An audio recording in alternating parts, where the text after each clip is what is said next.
안녕하세요. 반갑습니다. 혹시 지난번에 오셨던 분도 있으세요?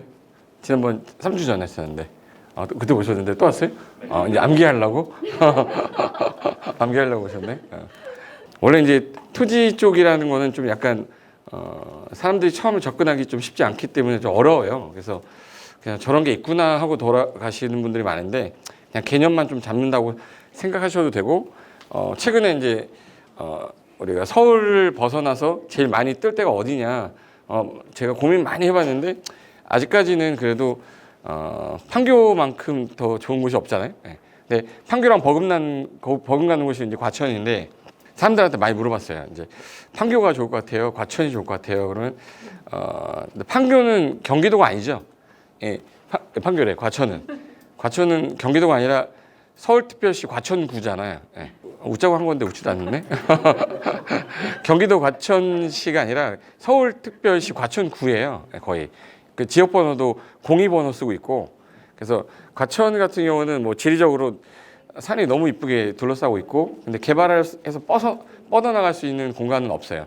딱 둘러싸여 있어서 딱 한계가 있는 곳인데, 한계가 있는데 조금만 더 가면 바로 강남이고, 지리적 위치는 판교보다는 더 좋죠. 근데 개발을 해가지고 뭔가를 더 할 수 있는 그런 여건은 없는데, 판교는 일단 일자리가 제일 많은 지역에다가 배우지가 또 있는 지역이라서 앞으로도 이제 더 커갈 수 있는 곳이 판교 아니냐. 그래서 과천이 이길 거냐, 판교가 이길 거냐 그러면 저는 판교가 이길 것 같은데, 과천이 이제 워낙 또 비싸고 하니까 대안으로 보면 판교가 조금씩 올라가면서 과천이 이기지 않겠냐. 그래서 일단 요거 1, 2, 3 세 가지로 제가 나눴는데, 1번은 이제 토지하기 전에 이 아파트 가격을 봐야 일단 아파트 가격이 오르는 것은 토지 가격이 같이 오르는 것이거든요. 그래서 이제 서울 지역 아파트 가격 왜 올랐냐?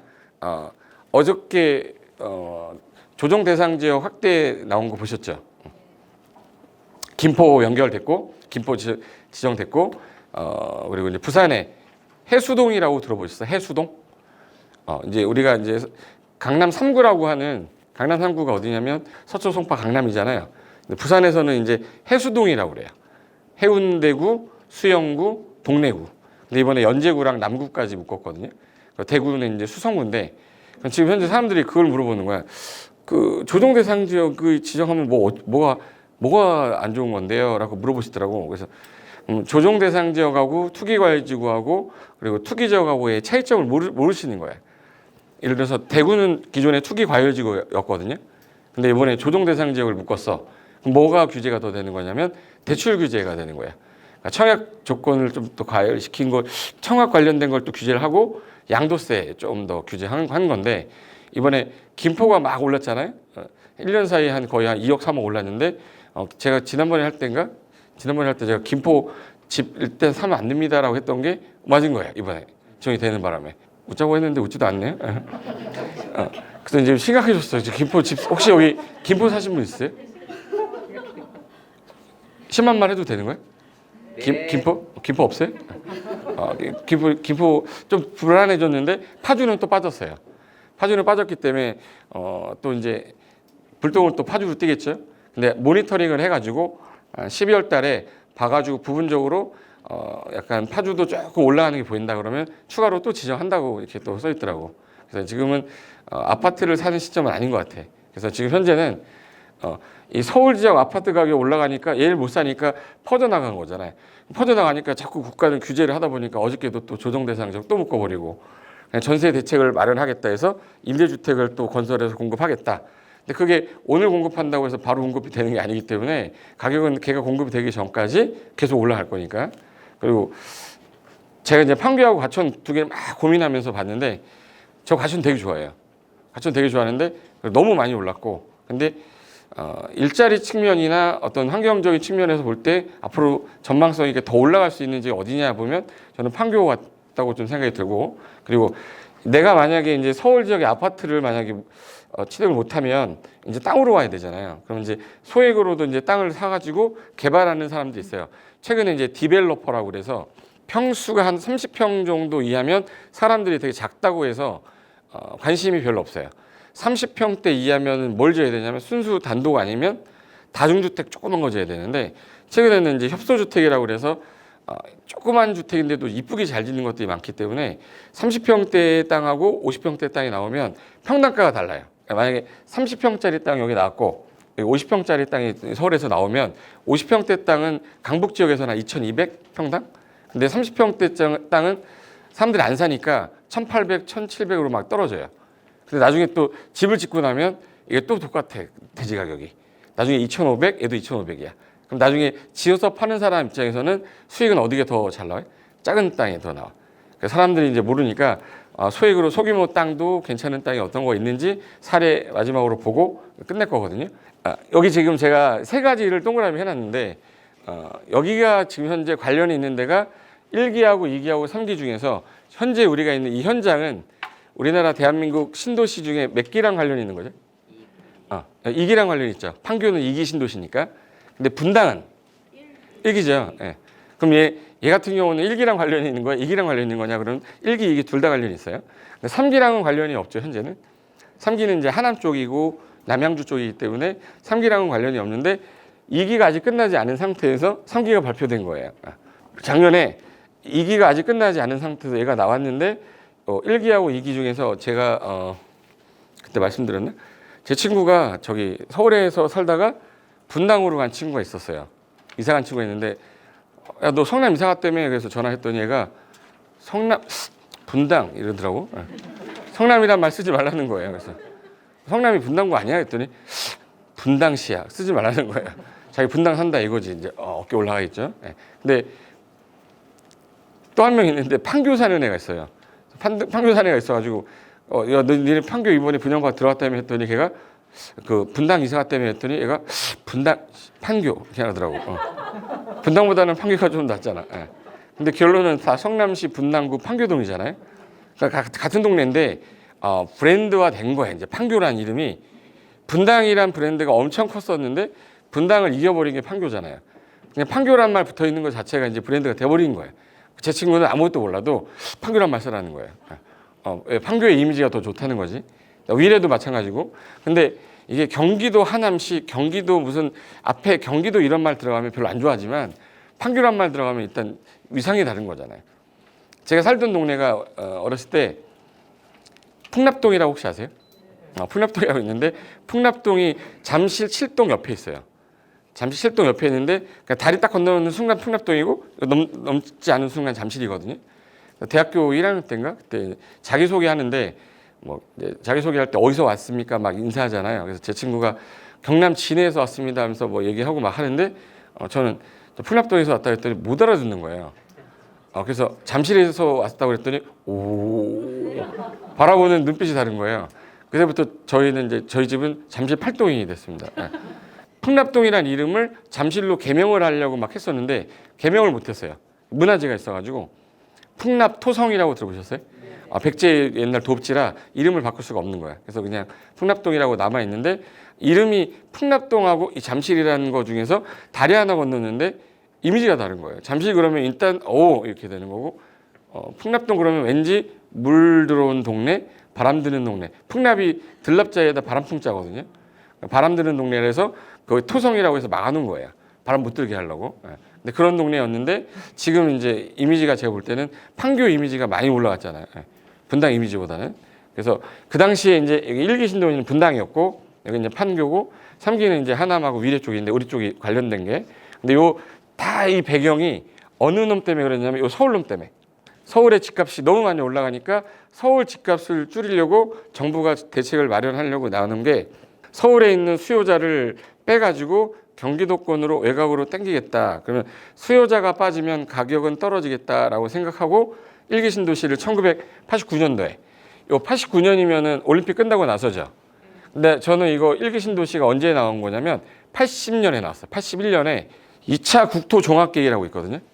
이제 여러분한테 행정계획을 설명하려는 건 아닌데 우리나라 국가가 앞으로 대한민국을 이렇게 만들겠다라는 제일 높은 상위 계획이 하나 있어요. 그러니까 토지 관련된 투자를 하면서 누가 뭐 어디 좋다더라 해서 사면 안 되고요.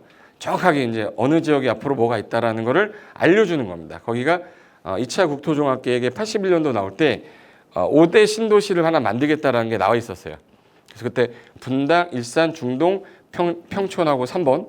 그래서 그 5개 신도시를 만들겠다고 했던 거였는데 요게 89년도에 그때 당시에 대통령 선거할 때 노태우 대통령이 공약으로 설정하고 나온 거예요. 그래서 그 노태우 대통령이 제일 많이 가 있었던 데가 성남에 공설운동장 있죠.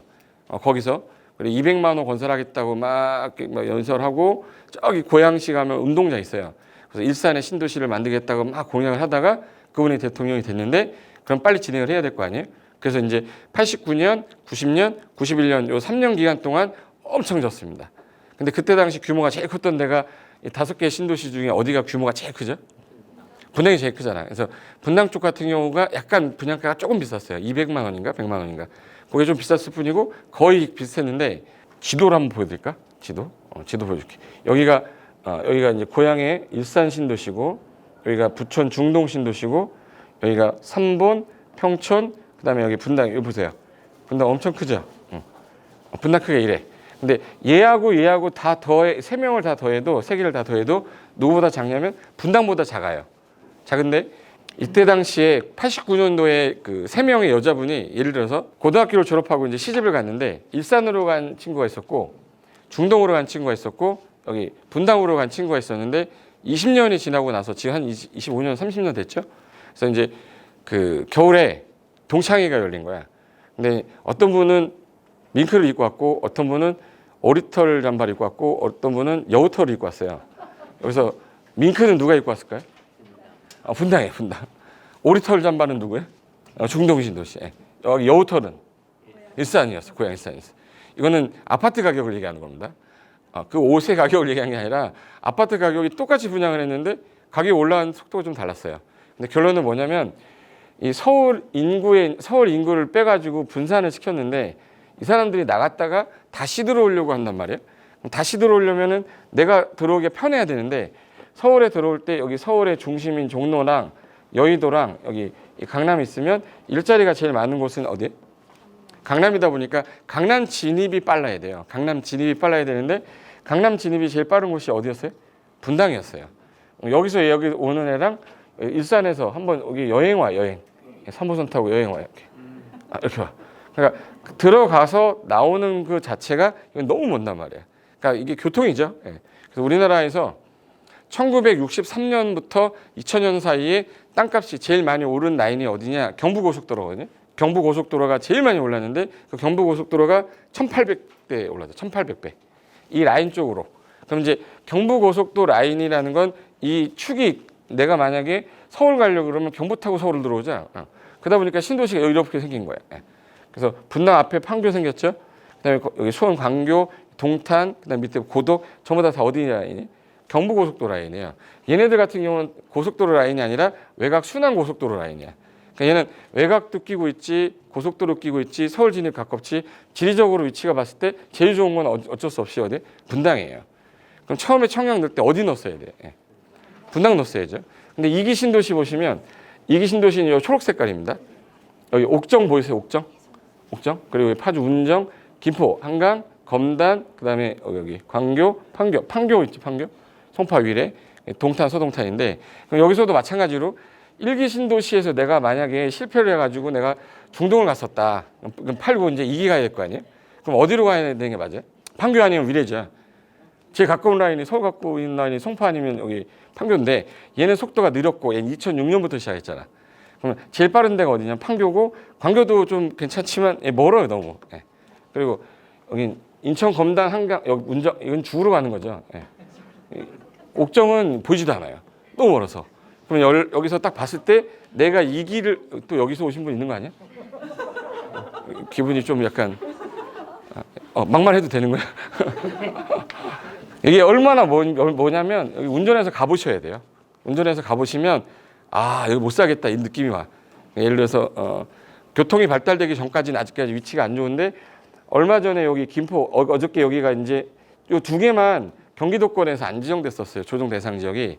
그러니까 요 김포 쪽이 지금 지정이 됐고 그다음에 그 월곶인가 무슨 몇 군데 동네 몇 군데 빼고는 다 지정됐어요. 그래서 현재 파주만 현재 조정 대상 지역이 지정 안 됐기 때문에 이제는 여기 있던 사람이 일로 갈 수밖에 없어요.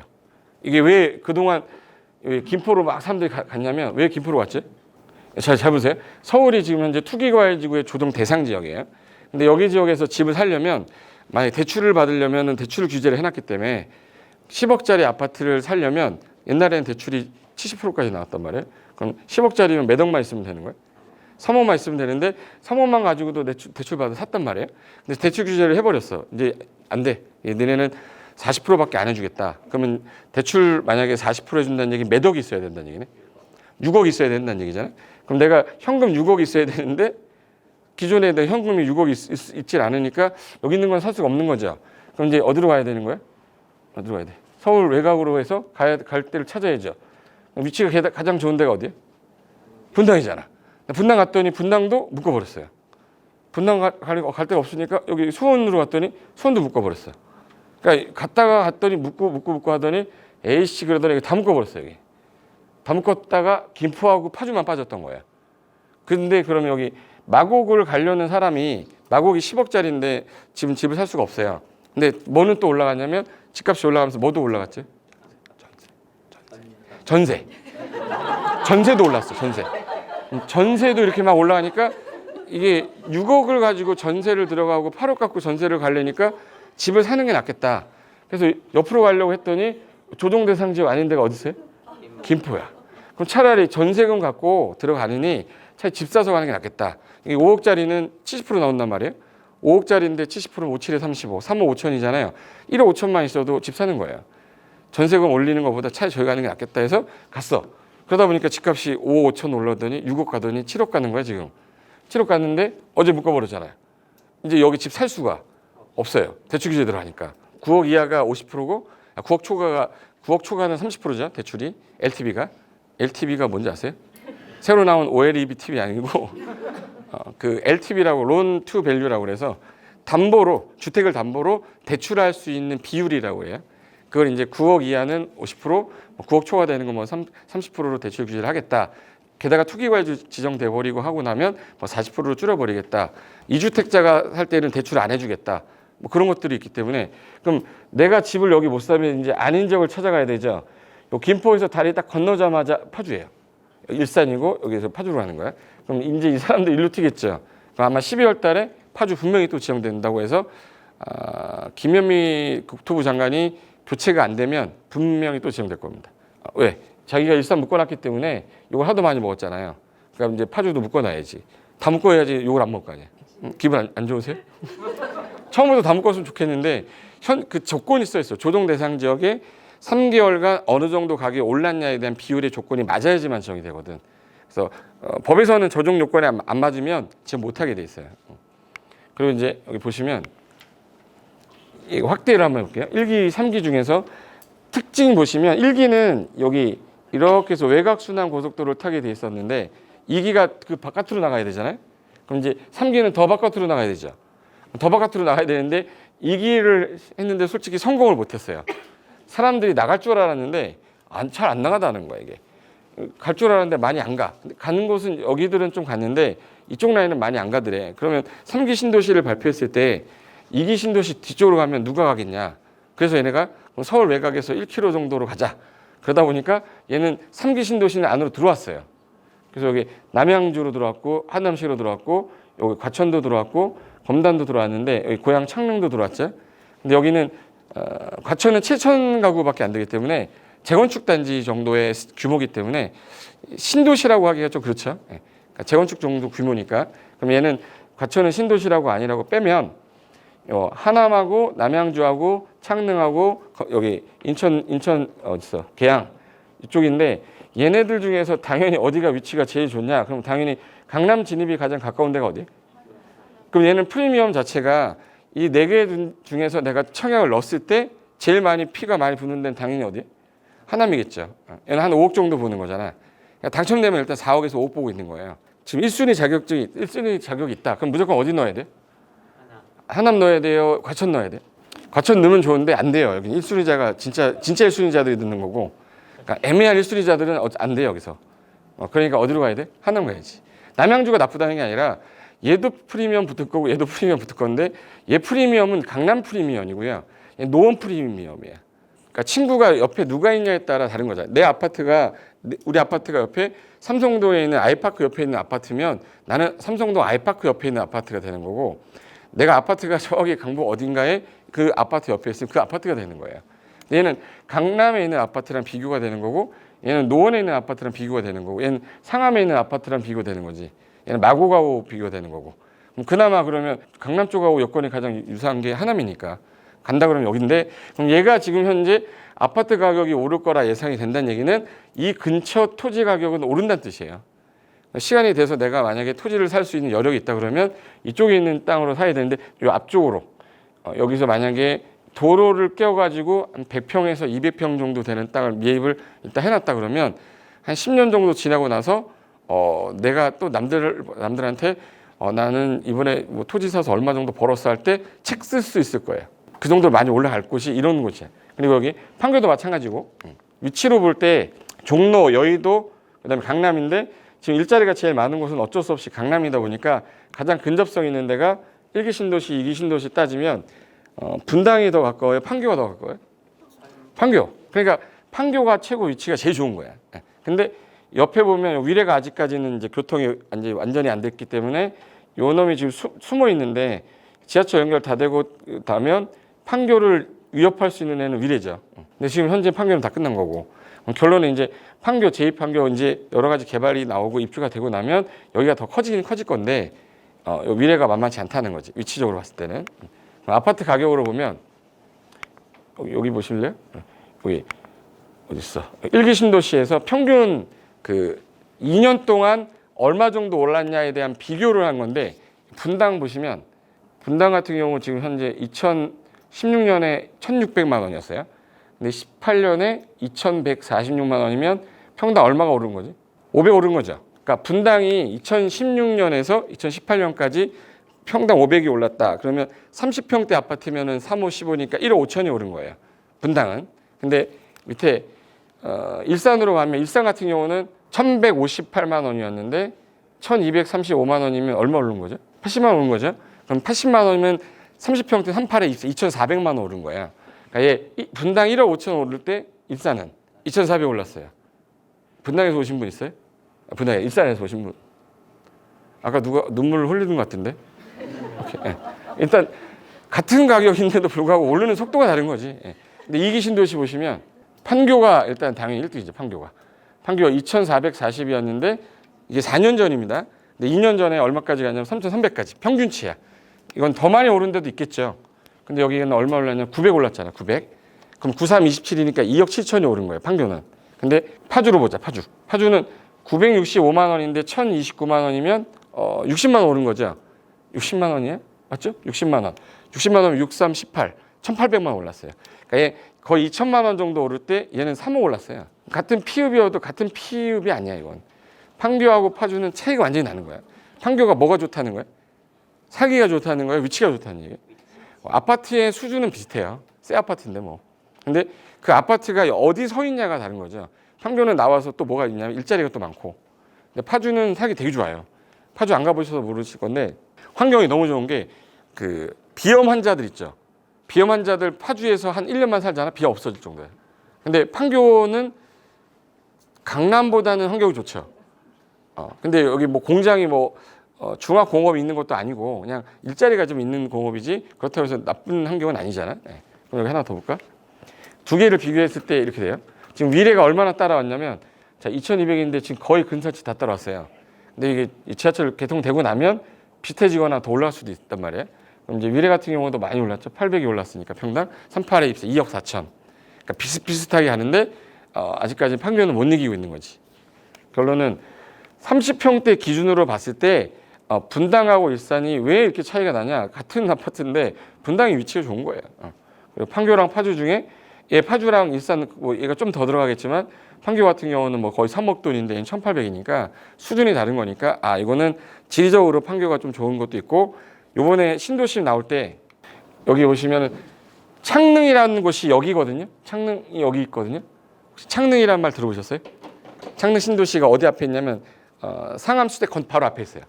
바로 이 앞에 있는데, 잠깐 여기가 만약에 신도시가 다 입주가 되면 여기 기존에 있던 여기 고향 일산에 있던 사람들이 여기 있을 것 같아요? 여기로 갈 것 같아요? 자, 봐요. 여기가 집값이 여기 있으면 이게 곡선을 따지면 이 중심이면 이 집값이 이렇게 떨어지잖아. 여기가 파주고 여기 일산이고 여기가 종로야. 그럼 이제 요 가운데에 신도시가 생겼어요. 그럼 요 신도시가 생겼으면 얘 가격이 올라갈 거 아니야. 그럼 일산에 있던 사람들은 요 앞으로 들어오려고 하겠죠. 그럼 당연히 여기 지역 아파트 가격은 얘보다는 비싸고 상암보다는 싸겠지만, 근데 얘 같은 경우는 요 앞에가 잠실 송파예요. 송파하고 얘 견줄 거기 때문에 올라가는 그 비용 자체가 얘는 상암 수색하고 비교를 해야 되는 거, 얘는 송파하고 비교를 해야 되는 거잖아. 그러니까 수준이 다른 거예요. 그러니까 위치가 어디냐 되게 중요한 거지.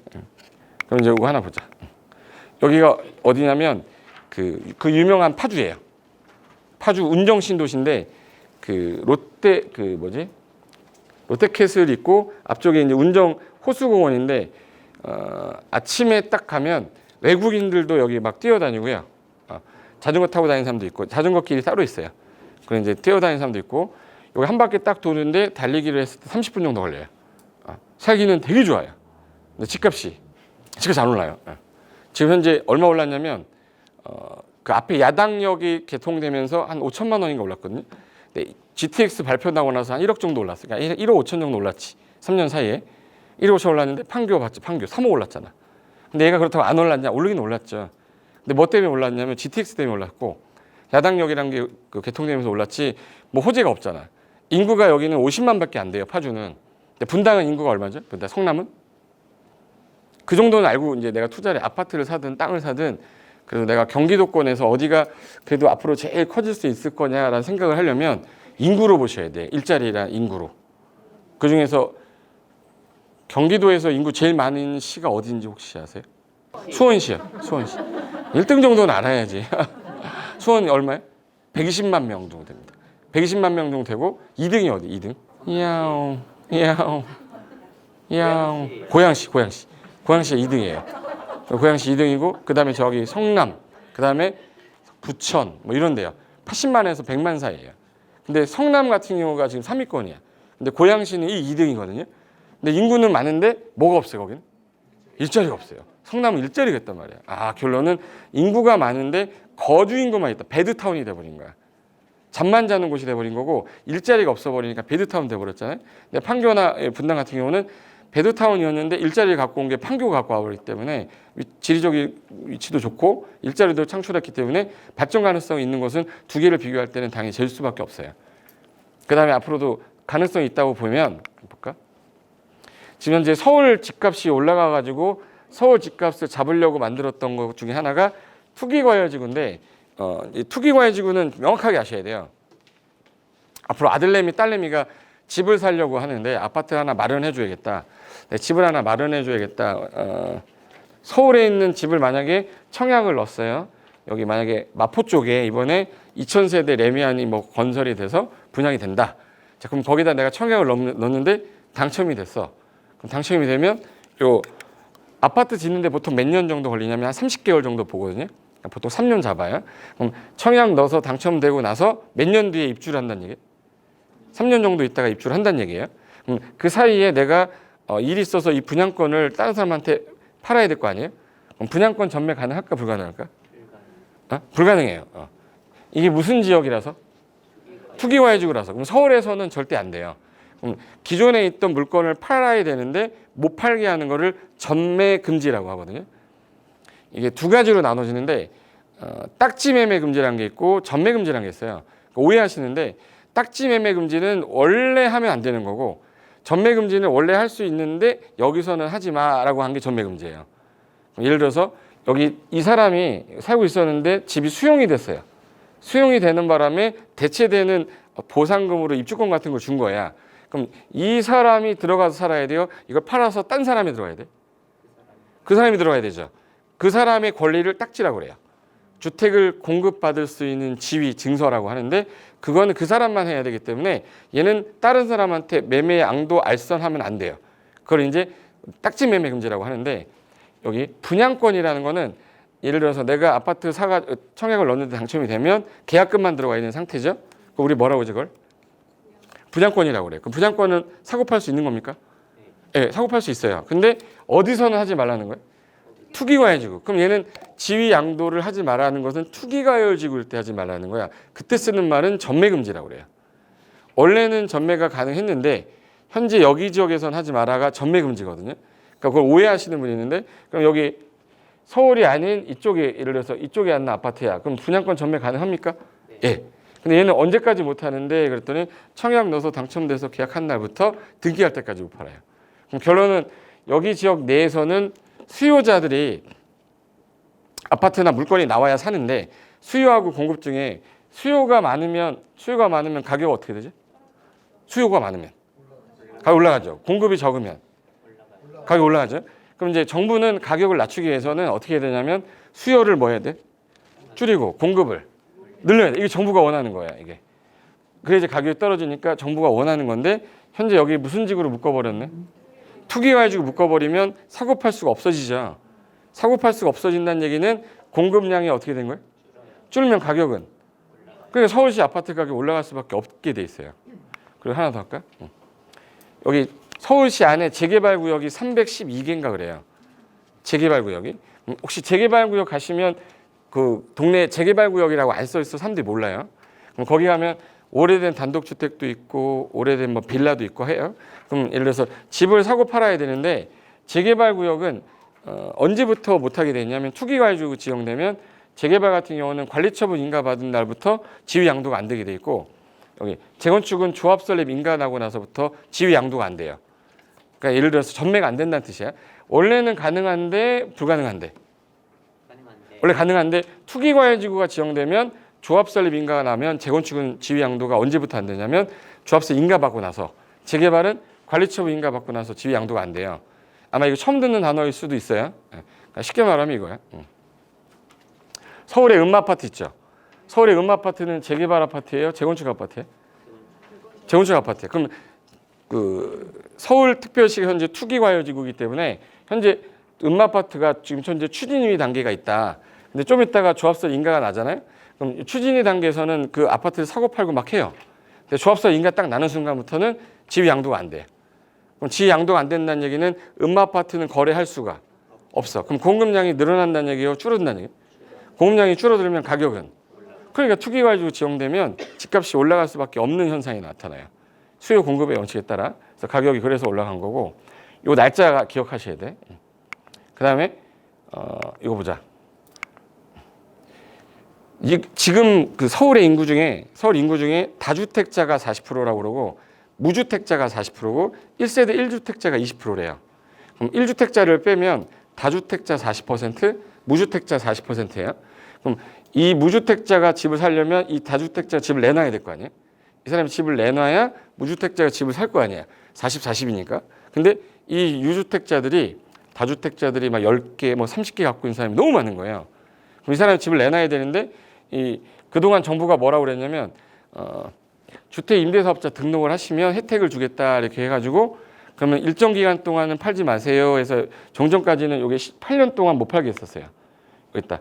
임대 의무 기간이 몇 년이? 8년. 그럼 내가 10채를 갖고 있는 사람이면 이 10채를 몇 년간 못 파는 거예요? 8년간 못 팔아요. 팔 수는 있어요. 과태료 내면 되니까. 근데 세금 줄이려고 등록했는데 과태료 내면 세금 못 줄이잖아. 그러니까 8년 동안 이 사람이 집을 내놔 안 내놔? 안 내놓으면 공급량은 늘어요? 줄어? 줄으니까 가격은 올라가겠지. 그래서 가격이 올라갈 수밖에 없는 상황이니까 지금 현재 공급량을 줄였으면 그럼 가격을 그러면 반대로 해야죠. 수요를 늘려야 돼요? 수요를 줄여야 돼? 정부는 가격을 낮춰야 되니까 수요를 줄여야지 이제. 공급량은 건드릴 수 없으니까 그럼 수요를 줄이겠다라는 얘기는 사는 사람을 규제해야 되잖아요. 그럼 사는 사람을 규제하려면 못 사게 하면 되죠. 대부분 집을 살 때 뭐를 끼고 사죠? 대출이나 전세 끼고 산단 말이에요. 그럼 대출 규제를 하면 되지 않겠냐 해서 마지막으로 9.13 대책으로 나왔던 게 뭐예요? 대출 규제였어요. 그 대출 규제를 LTV 70%였던 거를 이걸로 40%로 줄이겠다. 그럼 예를 들어서 10억짜리 집을 사는데 대출이 70%면 몇 억만 있으면 되네. 3억만 있어도 산단 말이에요. 근데 이게 1억이 올랐어요. 1억이 오르면 자기 자본 에코티가 3억 3천이 되는 거야. 얘가 1억이 올랐다. 그럼 여기 3억 3천이 되는 거지. 근데 만약에 이 규제를 받다가 이 규제를 하게 되면 10억짜리 집을 살려면 40%밖에 대출이 안 되니까 몇 억이 있어야 돼? 6억 있어야 되는데 1억이 올랐다 그러면 6천만 원을 빌려와야 돼요. 1억 올라가면 또 6천원이 또 필요한 거야. 그럼 결론은 수요자를 좀 줄이려면 대출을 좀 규제해가지고 투기 지역에서는 LTV를 좀 세게 때리겠다 해서 40% 때리겠다는 거예요. 그러면 이제 보통 우리가 강북에 있던 사람이 강남으로 넘어올 때 어떻게 넘어오냐면 강북의 아파트가 5억이면 강남 아파트 10억이란 말 들어봤어요? 2배야? 그러면 이제 강북에 있는 아파트 5억짜리 가진 사람이 강남으로 가고 싶은데 제일 많이 가는 곳이 송파예요. 강남으로 바로 못 가. 너무 비싸서. 그러니까 강북에 있던 아파트가 5억짜리면 팔게 되면은 대출 갚고 나면 3억 정도 남거든요. 2억이 대출이면. 그럼 제가 3억이 있잖아요. 3억 갖고 강남 집을 살 수 있다고? 그 잠실? 살 수 있었어요. 잠실이 아파트가 10억짜리면 대출이 얼마 나오는데? 7억 나오니까 3억에다가 7억 더하면 10억이잖아. 그래서 대부분 갈아탈 때 대출 끼고 갈아탔단 말이에요. 근데 이거를 못하게 받는 게 9.13 대책이에요. 강북에 5억짜리 아파트가 있었는데 내가 이걸 팔았어요. 예를 들어 창동에 있는 아파트 5억짜리를 팔아서 대출 2억을 갚고 현금 몇 억 갚고 3억 갚고 이제 가려고 했는데 잠실에 있는 아파트가 10억이라는 거야. 대출이 70% 나오니까 7억 가지고 요 3억에다 플러스하면 10억 되는 거죠. 그래서 창동 살다가 잠실로 갔었어요. 그리고 이제 10억짜리 이제 아파트를 내가 들어 살다가 재건축한다고 그러니까 한 5년 정도 살다가 재건축 아파트가 이제 돼서 조합원이 되면 이거 철거하고 새로 되면 20억짜리 되거든. 20억에서 25억짜리 되니까 그러면 이렇게 갈아타고 들어가면 되잖아요. 근데 못 들어가게 해놨어요. 이거를 대출을 40%로 바꿔버린 거야. 그럼 여기 5억짜리인데 3억에다가 자 대출 2억 갚고 나서 3억 가지고 자 내가 창동이 있는데 일로 가려고 이제 알아봤는데 5억짜리면은 대출 얼마 나오죠? 지금 현재 40%면 4, 5, 20이니까 2억 대출 나오죠. 그럼 2억에다가 3억 더하면 얼마야? 그러면 얘는 몇 억짜리 아파트 사야 되네?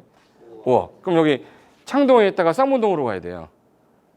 창동에서 쌍문동 가야 돼? 잠실로 가야 돼? 쌍문동 가야 되는 거야. 그럼 창동에서 사는 게 나아요? 쌍문동 이사하는 게 맞아?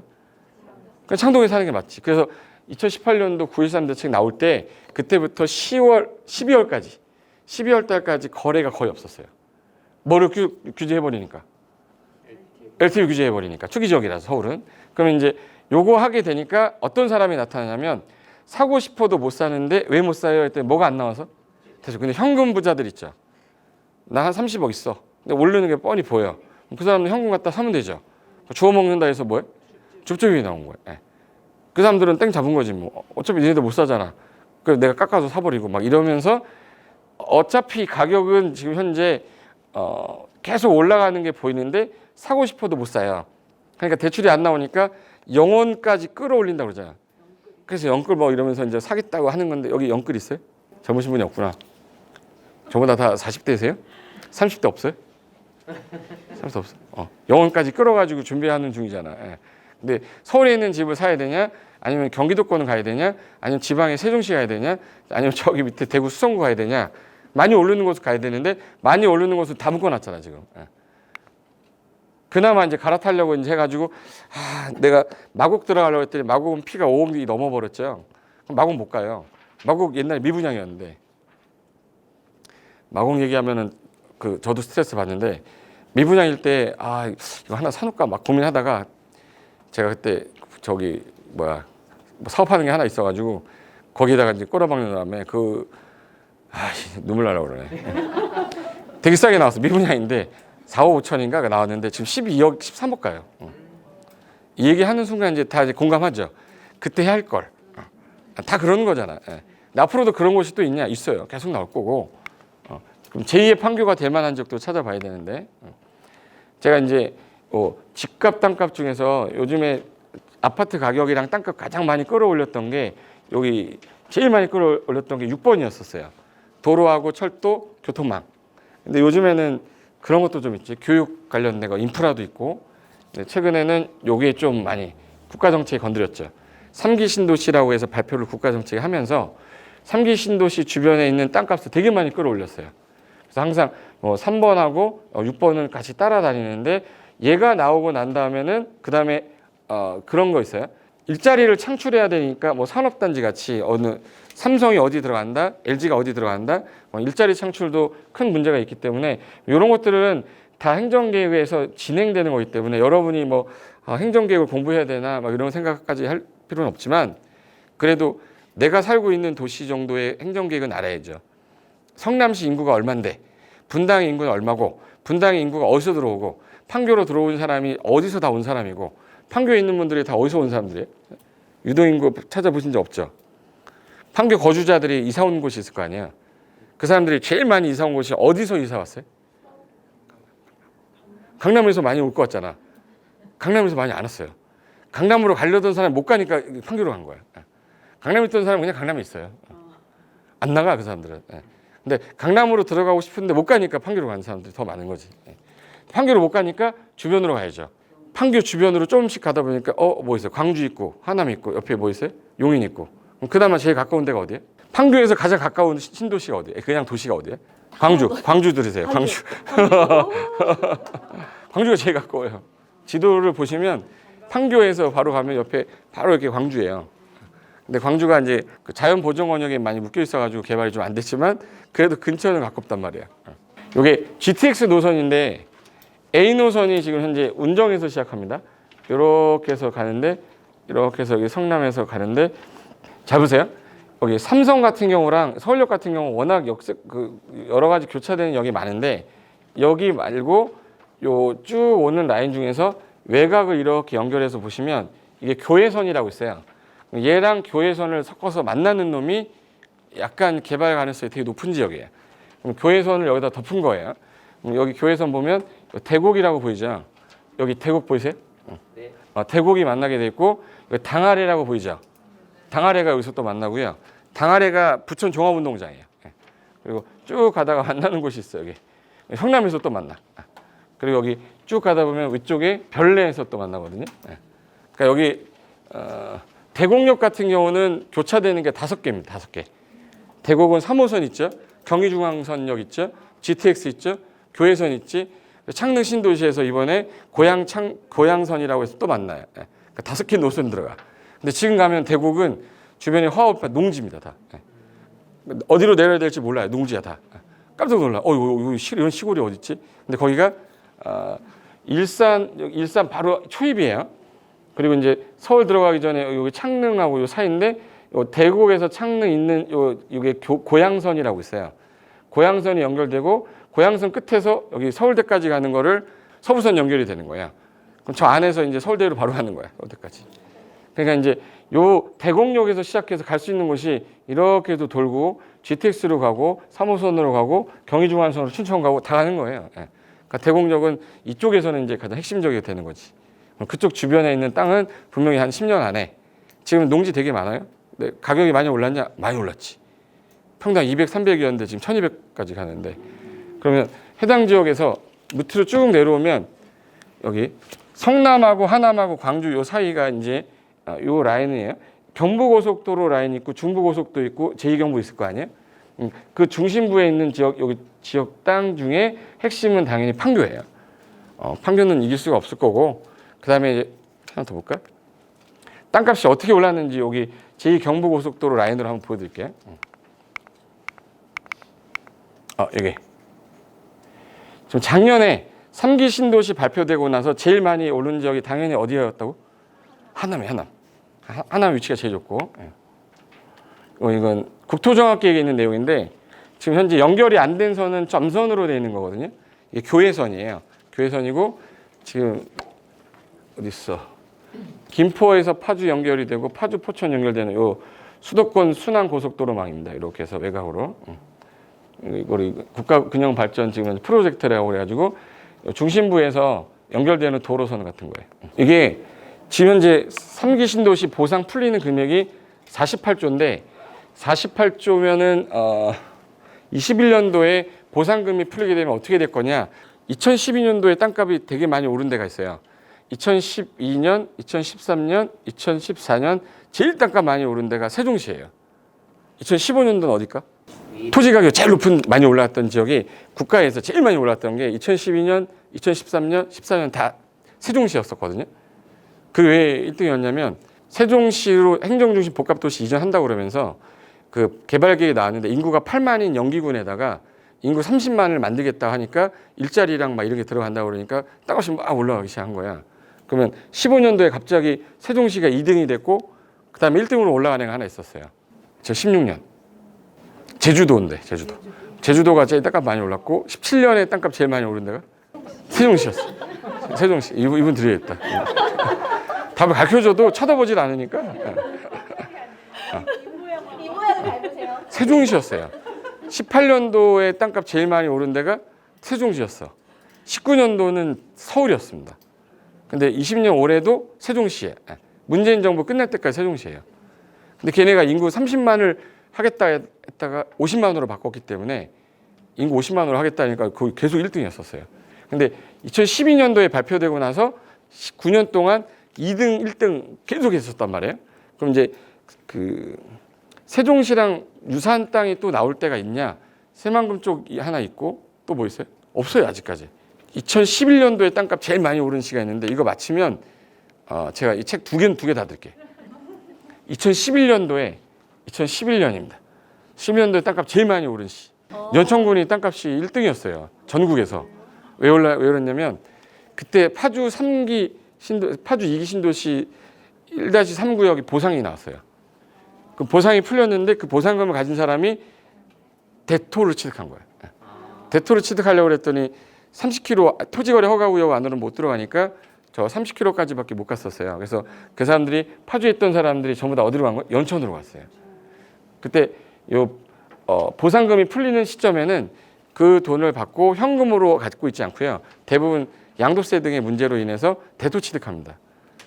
그럼 해당 지역 주변에 있던 어딘가로 토지 가격이 올라간다는 얘기야. 그럼 하남시에서 보상받는 사람이 저기 속초에 있는 땅 사지 않는다는 거야. 그 주변에 있는 땅이야. 그럼 하남시는 밑에 뭐가 있죠?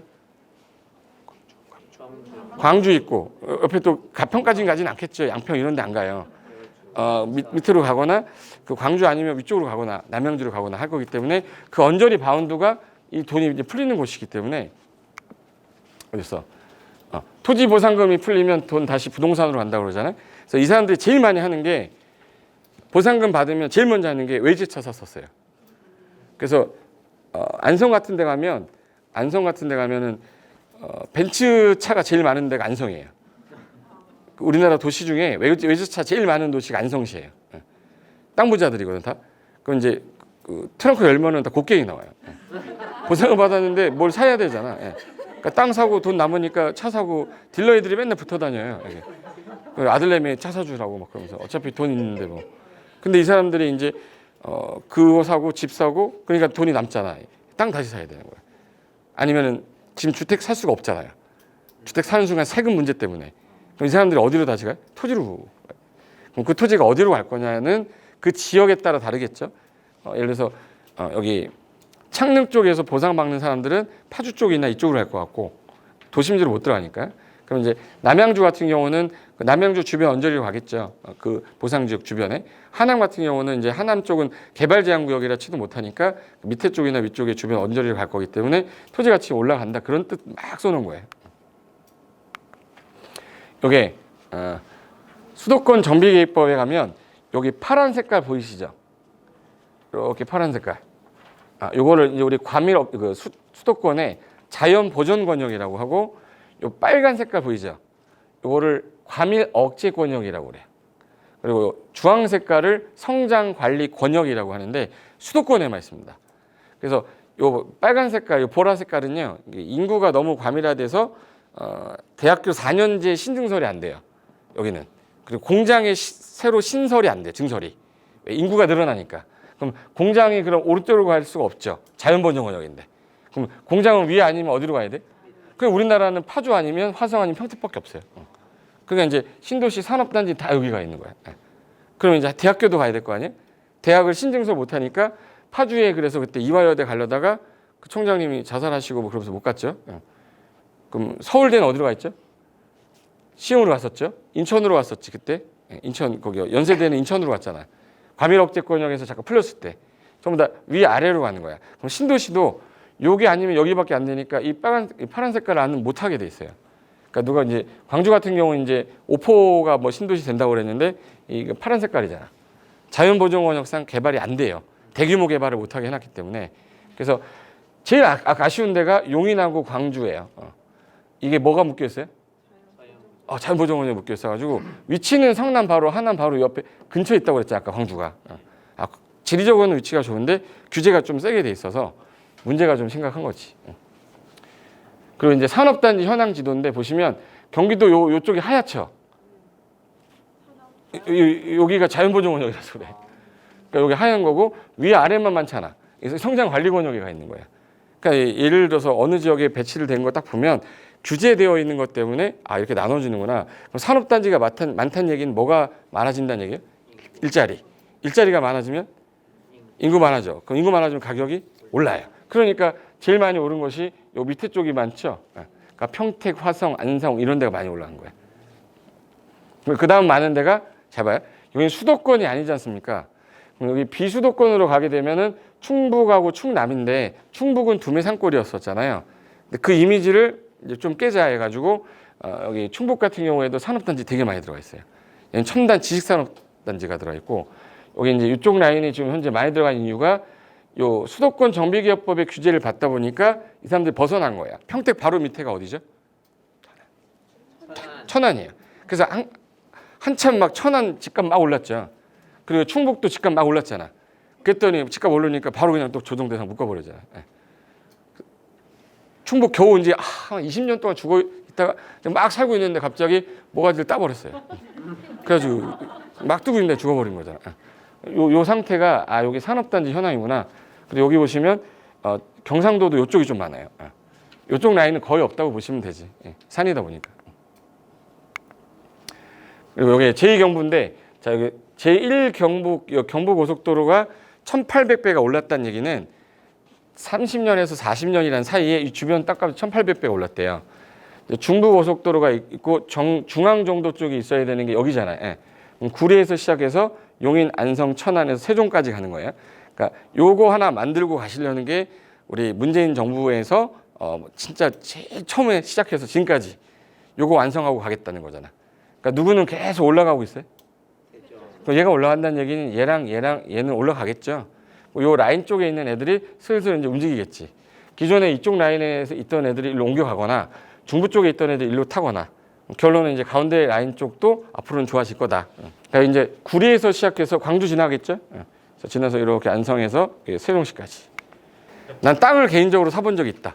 있어요? 한 분, 두 분, 세 분, 세 분, 세 분. 나는 아파트를 사본 적이 있다. 단독주택이나. 나는 상가 갖고 있다, 자식아. 뭐 이럴 수도 있는 거지. 상가를 사든 아파트를 사든 우리가 아파트 살 때 801호 아파트를 사면 801호 건물만 사고 땅은 안 사죠. 아니요. 됐어. 그럼 다시 물어볼게요. 나는 땅을 사본 적이 있다. 다 사본 거예요. 다 사봤는데 땅 안 샀다는 거, 우기는 거야. 자기는 땅을 안 샀대. 이 토지 개념이 안 잡혀서 그래요. 내가 아파트를 사면서도 땅을 산 거고, 내가 상가를 사면서도 땅을 산 거고, 공장을 사면서도 땅을 같이 사는 건데 땅에 대한 개념은 나대지라고만 생각하시면 안 돼요. 특히 도심지에서는 건물이 오래된 건물이 있어. 그럼 땅 사는 거지 건물 산 게 아니에요. 나대지인 땅을 산 건데 그거에 대한 개념이 안 잡혀 있어서 그래. 제가 여기 서울을 기점으로 해가지고 나누면 이렇게 나누면 이 오른쪽이 동해안이고 이쪽이 이제 서해안이잖아요. 근데 저 왼쪽에 요게 누구냐면 요 사람이 이제 강용석이라고, 그리고 여기 강호동인데 이 사람이 얘는 2009년 11년에 평창에 있는 땅을 총 18억 20억의 땅을 샀고요. 강용석 씨는 2004년 3년에서 2004년에 1억 2천 주고 땅을 샀는데 지금 2020년에 땅값이 둘이 비슷해요. 1억 2천 주고 샀고 20억 주고 샀고 평창 20억, 판교 1억 2천이었어요. 근데 금액과 관련 없이 내가 간다 그러면 일단 이쪽 라인 아까 봤듯이 일자리가 거의 없었잖아요. 일자리가 없다는 얘기는 이 유동인구가 없다는 얘기거든요. 그래 하나 더 볼까? 이게 20억 주고 샀는데 맹지인데요. 토지가 맹지인데 맹지이기 때문에 시세보다 훨씬 낫다는 얘기는 한 3분의 1 정도 가격으로 살 거를 3분의 3 주고 산 거예요. 요게 이제 여기 있는 땅을 산, 알펜시아 리조트 앞에 있는 요 땅들을 산 거거든요. 그러니까 이제 파는 타이밍도 놓쳤죠. 평창 올림픽을 우리나라에서 다시 개최하려면 100년이 넘어야 된다는데 절대 이제 올림픽에 못 오는 거야. 개발 안 된다는 얘기지. 이 사람 같은 경우는 판교가 개발되기 전에 그 개발된다라는 계획이 어디서 나오냐면 도시기본계획에 나와요. 성남시 도시기본계획에 분당의 아파트가 너무 많아서 인구를 좀 약간 다른 데로 좀 배치해서 분당의 아파트 가격 조정하겠다라고 해서 판교가 나왔던 거거든요. 강용석 씨가 2003년에 44평을 1억 2천 주고 산 건데 3,400이 돼 있답니다. 그러면 270이 3,400이면 12배 된 거잖아요. 근데 지금은 뭐 4천만 원대니까 더 비싸졌지. 근데 이게 불과 10년 사이에 일어난 거예요. 판교가 개발되고 난 후에. 근데 제가 디벨로퍼 강의할 때 2018년도에 이분하고 유사한 분인데 이분은 옛날에 2005년에 조금 올랐을 때 샀어요. 평당 300 주고 샀는데 70평을 산 거야. 그러면 37에 21이니까 2억 1천 주고 산 거야, 그 땅을. 2억 1천 주고 샀는데 지금 2018년 그 당시 왔을 때 평당 가격 2천까지 올랐대요. 그럼 시세가 27에 14니까 14억이니까 거의 12억이 오른 거죠. 12억이 올랐는데 이분은 아예 그때 당시에 땅 사놓고 그냥 가보지도 않았대, 거의. 그냥 가지고 있다가 이제 판교가 좀 좋아진다고 하니까 집을 한번 지어보겠다라고 해서 디벨로퍼 가져오신 거예요. 근데 이 땅의 가격이 지금 2억 천이 아니라 시세가 14억대입니다. 그럼 이 14억에서 대출이 나올 건데 이때 건물을 짓겠다 그러면 14억에 보통 70% 정도에서 80% 정도가 나와요. 대출이 만약에 80% 나온다 그러면 84, 32, 8일은 8, 11억 정도가 대출이 나오잖아요. 대출이 11억 정도가 나와. 그럼 건축비가 나온다는 얘기죠. 왜 건축비가 얼마가 나오냐면 지금 현재 땅이 70평이에요. 근데 이종 일반 주거면은 용적률이 200%거든요. 200%야. 그러면 70평에 2배를 쌓는 겁니다. 땅에 2배를 쌓게 해줘요. 70평에 2배니까 140평이 나와요. 근데 1조 제한 때문에 한 20평이 마이너스 될 거니까 120평 정도의 연면적까지 내가 나올 거예요. 3층 정도 짓고 뭐 다락방 같은 거 만들고. 그럼 120평인데 현재 평당 한 500 정도 건축비가 든다. 예산을 잡았을 때. 그럼 120평에다가 평당 500이면 5, 20, 5, 1은 6억 나와. 6억. 그러면 건축비가 6억 드는데 대출이 얼마가 나온다고요? 11억 정도가 나와. 그러면 한 7억 정도만 대출 받아도 되는 거잖아요.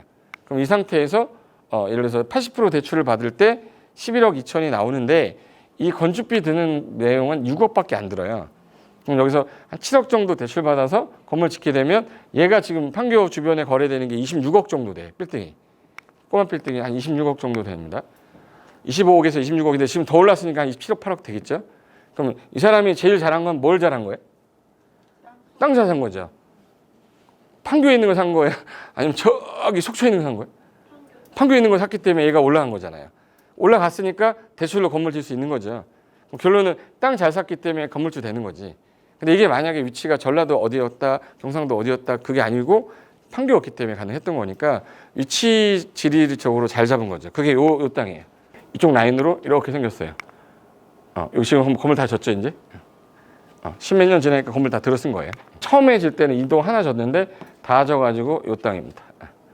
이 땅에서 대출 받아서 져가지고 한 26억에서 27억 정도 되는 상가 주택이라고 들어보셨죠? 밑에 상가, 위에 주택. 그래서 밑에서 월세 받고 자기 거주하고 그 중간에서 주택에서 월세 받고. 월세를 받을 수 있는 이유가 땅에서 대출 나왔으니까. 대출 받은 거 이자는 내야 될 거 아니에요? 그러니까 월세 받아야지. 그래서 여기 해당 지역 여기. 이게 뭐 같이 보이세요? 계란 후라이예요. 계란 후라이인데 계란 후라이의 핵심은 어디예요? 노른자잖아. 노른자 위치가 어디예요 지금? 노른자 위치가 여기가 강동구죠. 여기 송파, 강남, 서초예요. 여기가 핵심이 3구잖아. 그래서 노른자를 터트렸는데 지가 저절로 저렇게 만들어진 거예요. 웃자고 한 거예요. 강남 3구인데 이 3구의 땅값 있죠. 땅값을 다 더한 게 충북, 충남하고 밑에 있는 땅 다 더한 것보다 더 비싸대. 보여줄게요. 여기가 이제 송파, 강남, 서초인데 전라남북도하고 충청남북도 다 더한 것보다 강남 3구가 더 비싸요. 땅값이. 그리고 경상남북도하고 강원도를 다 더해도 얘 셋을 못 이긴다는 거야. 얘네들 아파트 가격이 광주에 있는 전체 가격보다 더 높다는 거예요. 그러니까 여기는 떨어질 수가 없어요. 신도시 되기 전에 여기가 옛날에는 뭐였냐면요. 서울이 아니었었어요. 72년도까지 얘는 경기도였었고 72년도에 서울로 통합시킬 때 성동구로 들어가 있었어요. 그러니까 여기 성동구가 이쪽이잖아요. 여기까지가 성동구였다가 나중에 분할되면서 송파, 강남, 서초 된 거거든요. 그런데 그때 당시에 개발이 여기는 안 돼 있는 그냥 논밭이었어요. 그래서 여기 영동이라고 그랬는데 여기 한양이라는 데를 가려면 이 강 건너기 전에 잠을 자야 돼요. 그래서 여기 양재 가면 말뚝거리라고 해서 말죽 끓여준다고 해서 마죽거리라고 했거든요. 거기가 땅값이 되게 쌌던 지역인데 이 양재동이라는 게 그 뜻이에요. 근데 얘가 영동에서 이사 온 거야. 근데 그때 당시 책에 영동에서 사는 애들은 완전 생시골에 있던 애라 구경거리였었어요. 야, 영동에서 왔대. 야, 너 영동에서 왔다며. 영동 애들은 이렇게 생긴 거야? 뭐 이렇게 했대요. 근데 지금 우리 영동에서 산다 그러잖아요. 이러잖아. 영동이 천뚝이다 막 이래가지고 이 책에 이렇게 나왔어. 책이야. 영동 신시가지가 1972년에 시작해서 78년에 거의 끝났거든요. 그 당시에 공무원 월 급여가 10,000원인데 담배값이 여기 한 갑이 50원이었어요. 파고다 담배가. 근데 담배 한 값이 50원인데 땅 가격이 평당 200원이었어요. 그러니까 담배 4갑으로 한 평 사는 거야. 그런데 지금 여기 지역 땅값이 지금 3억이거든요. 그러니까 물가가 오르는 거랑 부동산이 오르는 가격에 비교를 하는 거야. 토지 같은 경우에 50만 배가 올랐는데 그 짜장면이 이 당시에 500원이었거든요. 짜장면이 500원인데 지금 얼마지? 5,000원이면 10배 올랐잖아요. 그러니까 짜장면 10배 오를 때 땅값이 50만 배 올랐어요. 짜장면 100원이구나. 100원이었는데 5,000원이면 50배 오른 거죠. 50배 오를 때 얘가 200원이었는데 지금 1억을 넘어버렸으니까 지금 2004년이에요. 2020년에 지금 3억대까지 갔으니까 50만 배가 아니라 150만 배야. 기분이 좀 나쁘라고 하는 게 아니라 이거 아파트가 10억짜리가 20억 되는 거는 어쩌다 보는 거, 2배 올라가는 거 어쩌다 보는 거잖아요. 근데 땅이 100배 되는 거는 대한민국 너무 많으니까 말로 뭐 쓸 수가 없잖아. 이렇게 많은데 제가 아까 경부고속도로 라인은 되게 많이 올랐다고 그랬잖아요. 어딨어? 이게 강남 그 당시에 개발되기 전이고 위에 있는 서울광장은 이미 개발이 됐었는데 기반시설이 좀 어리버리했죠. 여기 옛날에는 서울이 여기까지 서울이었는데 여기 오른쪽 왼쪽 중에 여기가 성동구였었어. 70년대까지. 그러다 이제 나눠진 거죠. 강동, 송파, 강남, 서초로 나눠진 거예요. 영동지구 개발 다 되고 난 다음에 여기 있는 사람들 갈 데가 없으니까 보냈잖아요. 어디로 보냈어? 성남으로 보냈어요. 그래서 성남 달동네에다 보내가지고 그 사람들 다 여기 서울에 있는 달동네 사람들 다 성남으로 보냈어요. 그래서 이미지가 성남하면 달동네였단 말이에요. 그러니까 너 분당 산다며 성남 산다며 이렇게 할 때 성남 산다 그랬더니 분당 이러잖아. 성남이라는 얘기 하지 말라는 거예요. 성남의 이미지는 아직까지 달동네가 우리 어르신들은 있어요. 여기. 그럼 여기서 인구 제일 많은 구가 어디냐면 송파구인데 송파구가 인구가 68만이거든요. 송파구 인구 여기가 68만인데 아까 평택이 얘 송파구의 한 50배 크기거든요. 송파구 크기 50배인데 평택 인구가 50만이에요. 근데 얘는 66만이에요. 여기 살고 있는 사람이 66만. 얘 50배 되는 애가 인구 50만이에요. 누가 집값이 비싸요? 송파구 비싸야지. 수요가 많은데 어떻게 가격이 떨어져? 송파구 집값을 떨어뜨릴 수 있는 사람 있으면 나와보라고 그래. 못 나와요. 내가 대통령이 돼가지고 여기 있는 사람들 강제징용해서 저기 제주도로 보내야 집값 떨어지지. 이거 절대 안 떨어져요. 살고 있는 사람이 안 가는데 어떻게 떨어집니까? 그러니까 대안을 만들 수 있는 거는 이 주변에 있는 지역에다가 아무리 해도 안 되고 인구를 어떻게든 분산시켜서 여기 있는 사람들 어딘가 보내지 않는 이상 여기 지역은 절대 안 빠져요. 2등이 어디냐면 강서, 그다음에 강남, 노원이거든요. 근데 그 중에서 제일 많이 움직일 수 있는 데가 어디예요? 노원 사람도 움직일 수 있단 말이야. 근데 이 사람들은 서로 일로 올라오고 그러는데 어딜 가요? 난 계속 여기서 살란다. 왜? 기반시설 잘 돼 있지. 뭐 해도 뭐 돈이 많으니까 지자체에서 지원하는 것도 많아요. 애 2명 나면은 500 주고 막 1000 주고 막 그래요. 애로 재테크를 해볼까? 10명 나가지고 이렇게. 됐고 이제 보시면 여기 서초구 좀 내려가면 과천 있죠. 과천은 경기도예요, 서울이에요? 서울이에요, 서울. 과천구라고 넣어야 돼 이거는. 판교는 근데 여기 옆에 성남에 있다 보니까 약간 이미지가 안 좋긴 한데 규모 개발 측면에서는 판교가 훨씬 더 나는 전망 있다고 보는 이유가 강남권에서 넘어오는 수요가 과천으로 못 가요. 비슷해져가지고 그러니까 어디로 자꾸 넘어와요? 수요자가 일로 못 가니까 이제 판교로 넘어오는 거지. 일자리가 있으니까 일단. 요게 이제 그래프가 아파트 가격인데 강북에 앉는 아파트 올라가는 거고 요거는 이제 이렇게 올라가는 거 강남이에요. 딱 2배 차이 납니다. 그러니까 강북의 아파트가 지금 현재 5억짜리가 10억 됐잖아요. 그럼 강남의 아파트 10억짜리 20억 돼 있잖아. 그러니까 2배 차이 나는 거예요. 이게 뭐 같으세요?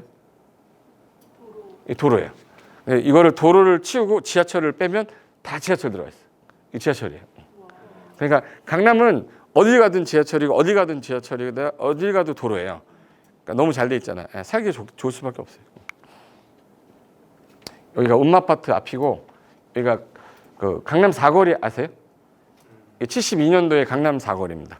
여기가 강남 사거리고 여기가 국기원 있는 데고 이쪽으로 가면 이게 뱅뱅 사거리. 이리로 가면 한남대교. 강물은 흘러갑니다. 아, 몰라요? 제3한강교가 한남대교예요. 여기가 여기 무역센터 코엑스 부지인데 여기로 이렇게 올라가기 전에 70년대 사진이에요. 이 라인이 테헤란로고 지금 현재 어떻게 바뀌었는지 한번 볼까? 얘가 이제 무역센터 요거 올라가면서 주변에 보시면 높은 건물 한 개도 없죠. 아 근데 지금 가면 다 얘랑 비슷한 건물이 쫙 있어요. 여기 주변에. 여기가 그때 그 평당 200원 하던 데가 여기예요. 평당 200원인데 지금은 3억 정도 하는 거지. 150만 배. 그때 뭐 하신 거예요 도대체? 아니, 우리가 못한 게 아니에요. 우리 아버지 어머니가 못한 거죠. 아버지 어머니가 여기서 사셨어야 되는데 말 죽이라도 끓여가지고 몇 평 받았어야 되는데 뭐 어쩔 수 없지만. 그래서 제2의 얘가 나오겠죠. 그래서 땅의 수익률하고 아파트 수익률이 얼마나 다르냐 이거 잠깐 보여드릴게요. 이게 땅의 수익률이 아파트 수익률하고 차이가 어느 정도 나는지에 대한 비교만 한 건데 테헤란로 땅하고 압구정 지역 현대 아파트 중에 어디가 수익률이 높았을까? 강남 테헤란로고요. 압구정동 현대 아파트 누가 만든 거죠 이거? 정주영 회장이 그때 당시에 이제 박정희 대통령하고 친했잖아. 여기 어디 있어?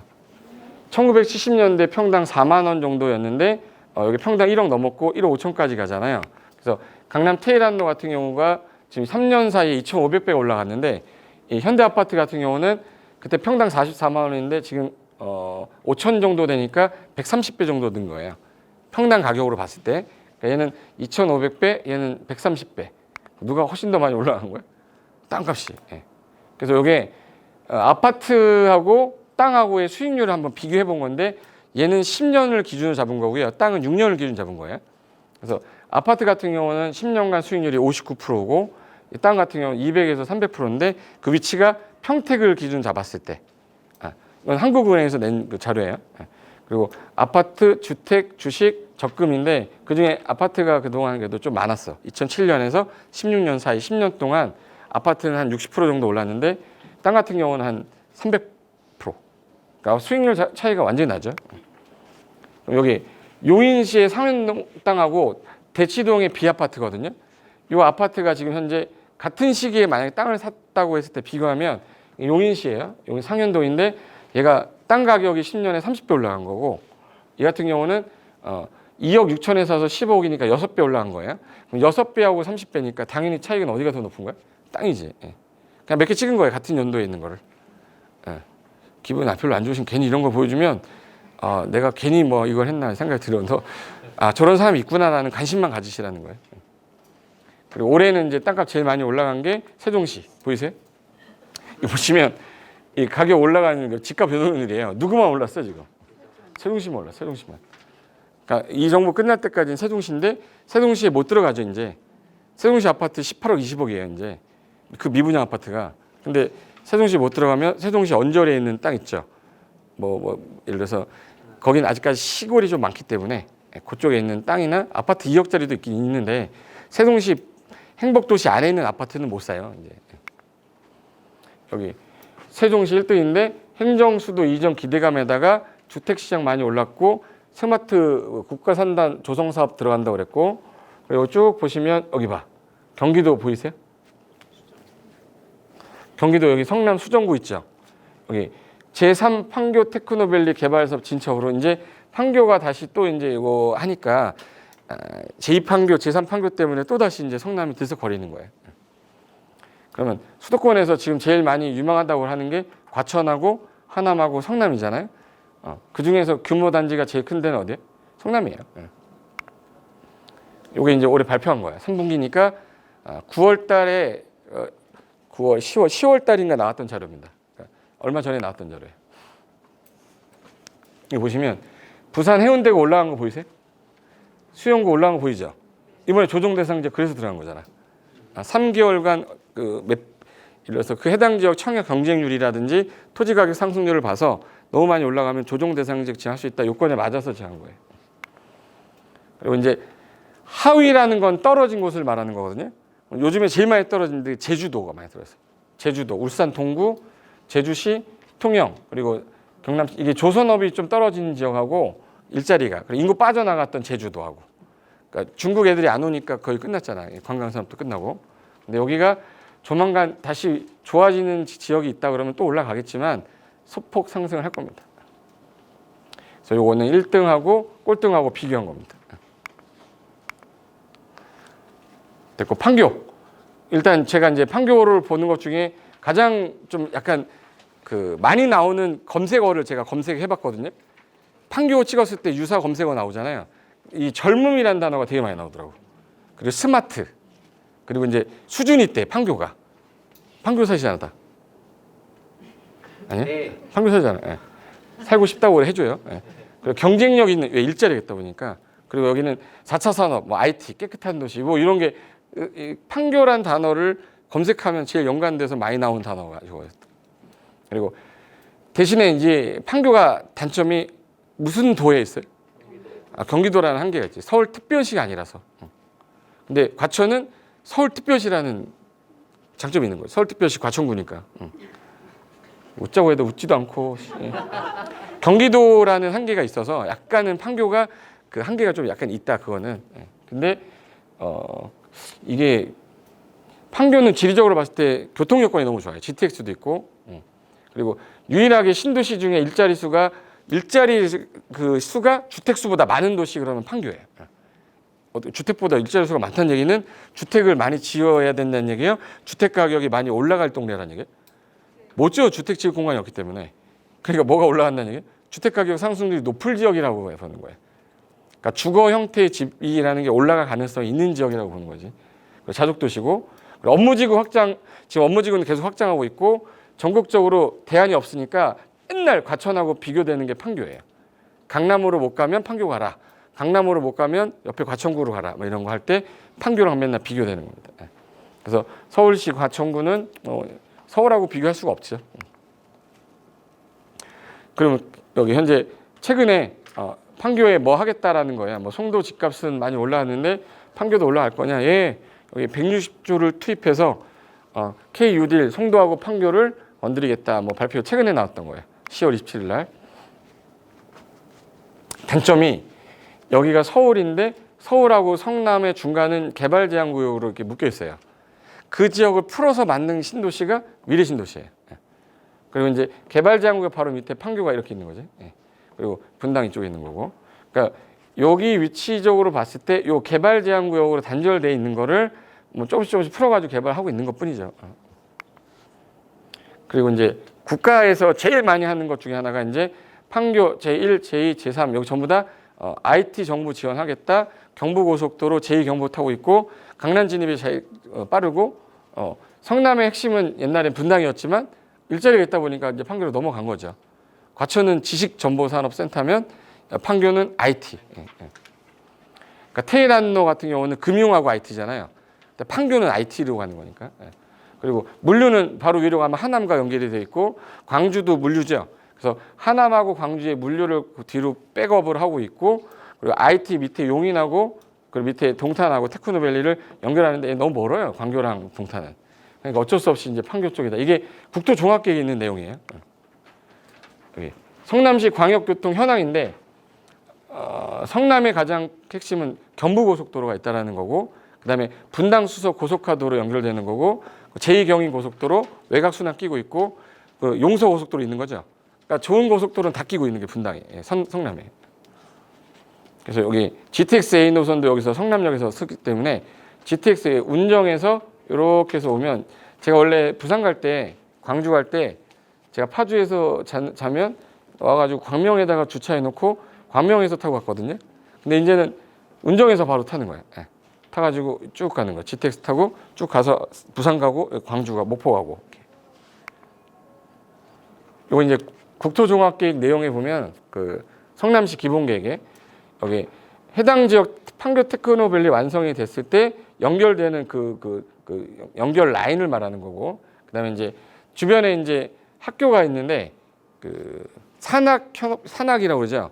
산업과 이제 학교를 연결하는데 여기가 을지대 폴리텍 신구 그리고 이제 여기 과천대 동서울대 연결해서 청년 창업하고 사회 경제적 중심 거점으로 키우겠다라는 게 껴 있는 게 판교예요. 스마트 도시. 그리고 이제 현재 개발 계획 나와 있는 것 중에 가장 면적 큰 거. 이 페이지 쭉 보다 보면은 이제 도시개발 사업이 이렇게 많지 않은 지역인데도 불구하고 약간 성남은 아직까지 좀 있어요. 경기도권에서 그나마 있는 지역이 여기고. 여기 왼쪽 라인이 여기 보시면은 여기 우리나라는 동해안은 관광 에너지 벨트로 돼 있고 서해안은 신산업 벨트라고 돼 있어요. 그러니까 동해안 쪽은 관광이나 해라, 에너지나 해라 해서 요 라인으로 돼 있고, 서해안 같은 경우는 신산업 벨트라고 해서 IT, 자동차, 우리나라가 키우는 것들은 다 일로 와 있어요. 그래서 여기 반도체부터 시작해서 이렇게 새만금까지 권역을 세 개로 나눴는데 그 중심이 되는 게 이제 경기 만권, 충남 서해권, 그리고 새만금권이에요. 요게 이제 기존에 있던 여기 현대 조선이 일로 넘어오는 거예요. 조선 여기 들어와 있죠. 현대가 일로 넘어오는 거예요. 자동차도 넘어오고 반도체 일로 와 있고 삼성, 기흥 뭐 이런데. 마무리 정리할게요. 판교란 말 딱 뜨면 일단은 핵심 키워드 그러면 판교는 주변에 이제 신도시가 지금 현재 생기고 나서 보상금을 받는 사람들이 오고 싶어하는 도시가 분당 아니면 판교라는 거야. 분당 아니면 판교니까 판교 쪽에 있는 땅을 사고 싶어가지고 주변에 이제 금토동 아까 말했던 것처럼 그 토지 매입한 문의가 많이 늘어난다고 하고요. 그리고 이제 제2경보라는 거 있고, 이 보상금을 옛날에 제가 평택에 있던 분을 봤는데 제가 그때 그 앉아 있는데 갑자기 교수님 딱 그러는데 그 무슨 종이를 2장을 들고 있었어요. 그래서 이걸 딱 들면서 어깨가 지금 올라가 있더라 이렇게. 보통 사람들이 안녕하세요 이래야 되는데 어깨 안녕하세요 뭐 이렇게 해야 되는 거야. 딱 주면서 보상금이 52억이 나왔더라고요. 이게 너무 싸게 나온 거 아닙니까? 막 이러더라고요. 그래서 52억을 나한테 갖다 주면서 싸게 나온다 그러면 내가 싸네요. 내가 이럴 수는 없잖아요. 딱 봤더니 52억이라 왜 52억이 싸다라는 근거 어디서 나온 거예요? 이렇게 했더니 아니 이쪽 지역이 개발이 다 되고 나면 여기는 주거 지역이 되는데 현재 주거 지역 땅 가격으로 보니까 평당 1,200 뭐 이 정도 가는데 내 땅에 곱해 보니까 한 60억에서 80억 나오는데 이거 너무 적게 나온 거 아니냐. 그걸 주거 지역 누가 만들었냐면 공공기관에서 싹 밀어가지고 주거로 만들었잖아. 만든 사람이 만든 값을 줄 수는 없잖아요. 그러니까 원가 정도로 주고 그다음에 보상금을 주고 자기네가 그걸 도시를 주거로 만드는 거잖아요. 52억이면 상당히 많이 준 거예요. 근데 그거에 대한 만족을 못 하는 거예요. 어쨌든 자기 땅이 주거지역으로 될 거니까 주거지역 값을 받겠다는 거야. 지금 농림지역인데. 욕심이 너무 강한 거죠. 그래서 52억이면 이 정도면은 꽤 많이 받는 거잖아.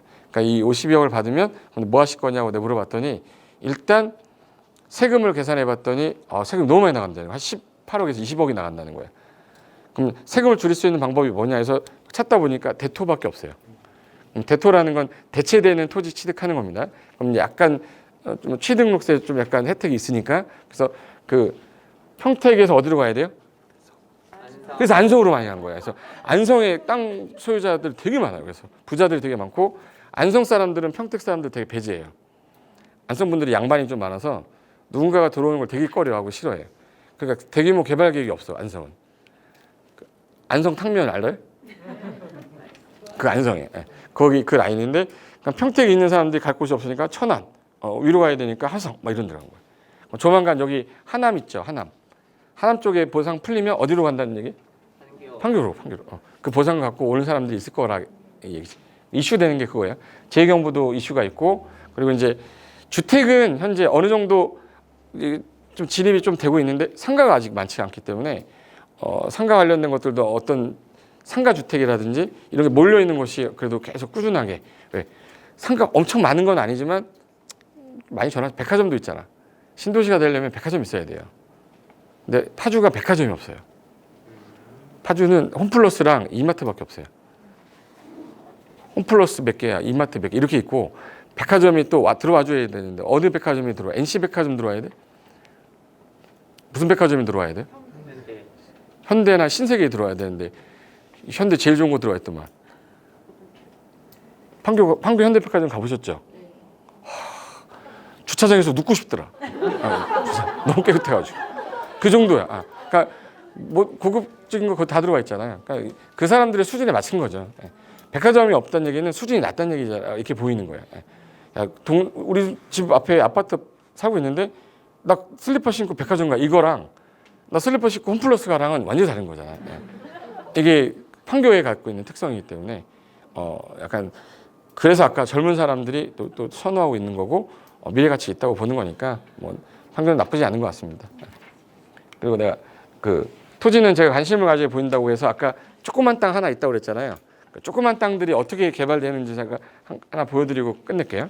이게 이제 짜투리라고 하는 거는 보통 이런 표현입니다. 어느 땅이 개발하고 나서 짜투리라고 해서 쓸모없어서 남아진 땅들을 짜투리라고 하는데 이 짜투리 땅 같은 경우는 5평 정도 되는 땅인데 이거를 갖고 질문이 들어왔어요. 그래서 이게 5평인데 건물 졌는데 무허가 건물 아니냐고 저한테 문의 와서 번지가 뭐예요? 물어봤더니 진짜 5평 땅이더라고요. 그래서 그럼 이거 어떻게 질 수 있는 거냐고 물어보길래 제가 모양을 봤더니 이 땅이더라고. 여기. 이 땅인데 5평이면은 우리가 보통 주거 지역일 때 건폐율이 50에서 60% 나오거든요. 그럼 만약에 50%잖아요. 그럼 5평이면 5, 25면 2.5평 나와요. 그러니까 여기 땅이 지금 현재 건물을 지었을 때 여기 이 아파트 단지 쭉 들어가면 여기 있는 땅입니다. 이 아파트 단지 옆에 있는 땅인데 요 땅이에요. 확대해 줄게. 요 삼각형 보이죠? 요 삼각형인데 이 아파트 단지를 하면서 수용을 하려고 했는데 알박기 한 것 같아요. 알박기 한 것 같은데 내가 너한테 평당 500 줄게 했더니 난 죽어도 안 팔아. 한 10억 원 줘. 이렇게 했나 봐. 열받으니까 이거 안 사고 아파트 분양하는 사람 요거만 빼고 이렇게 한 거예요. 그러니까 이 땅만 남은 거죠. 그래서 여기 3종 일반 주거 땅이고 현재 요 땅에 건축이 되냐 안 되냐는 도로를 붙어야 되는데 도로에 붙어 있어요. 그래서 도로 3종 일반 주거에 건축 가능합니다. 지목은 전이기 때문에 농지 보전 부담금은 당연히 내야 됩니다. 그리고 한다면 어느 정도 건축 가능하냐 해서 제가 요거 컴퓨터에다 그려봤는데 요 땅이에요. 17제곱미터니까 5평이죠.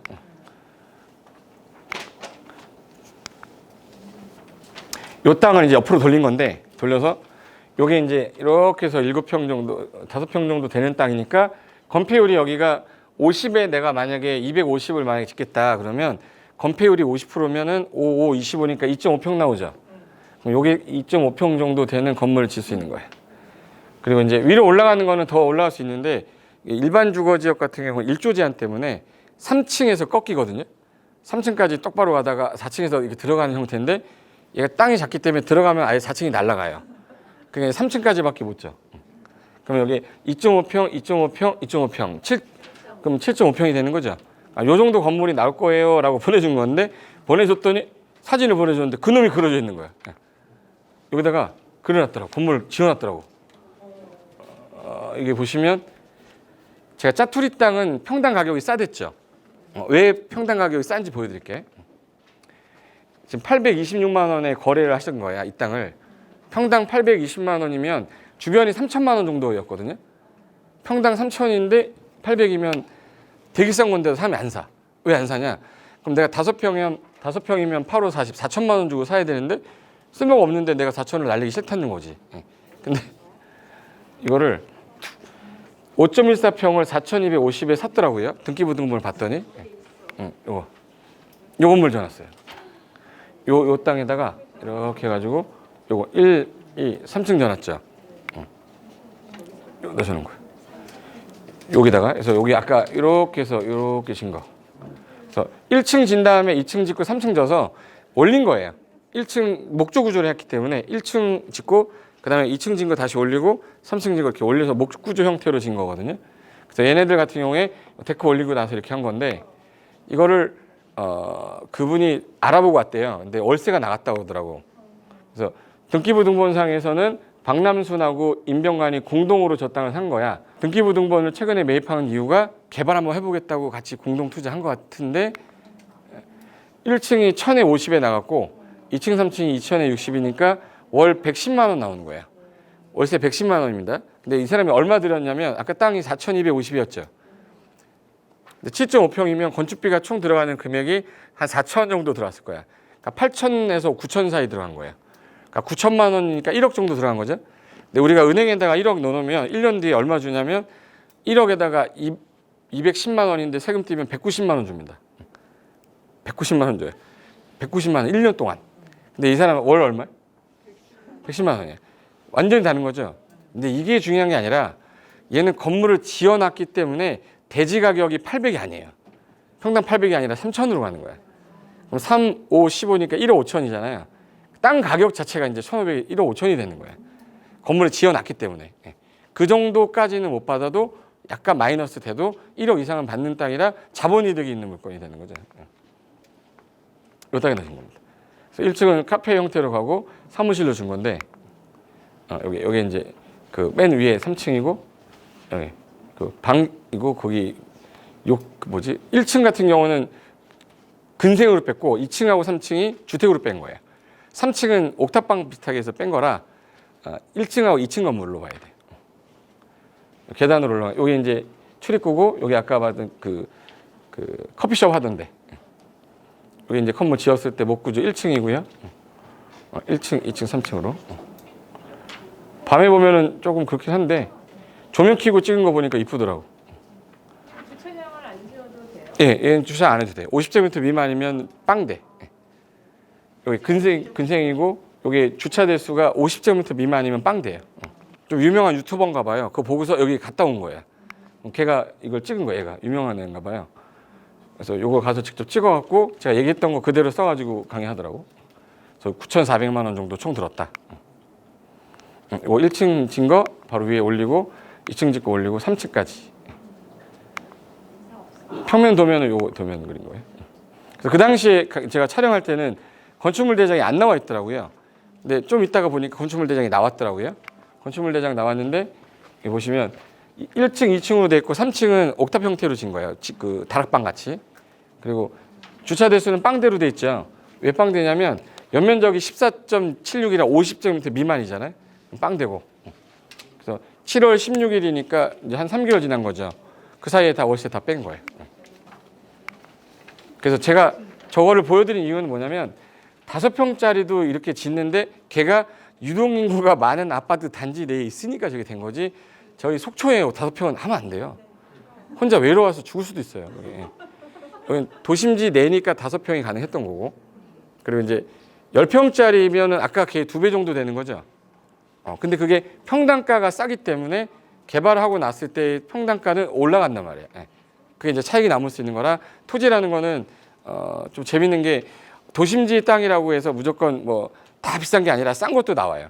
이용을 못할 거라고 생각되는 땅들도 있으니까 저는 본인이 판단하시는 건데 어차피 2021년도 부동산 규제 주택은 계속 할 거니까 이제는 주택에 대해서는 조금 그러니까 사람들이 상가 아니면 어디로 좀 약간 돌아가요. 토지 쪽으로도 좀 약간 생각을 돌리고 있으니까 나도 저런 걸 한번 좀 봐야겠다라고 생각하시면 됩니다.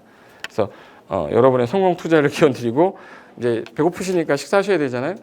저는 강의하는 거 여기까지 마치고 다음에 기회 되면 다시 뵙겠습니다. 자, 수고하셨습니다.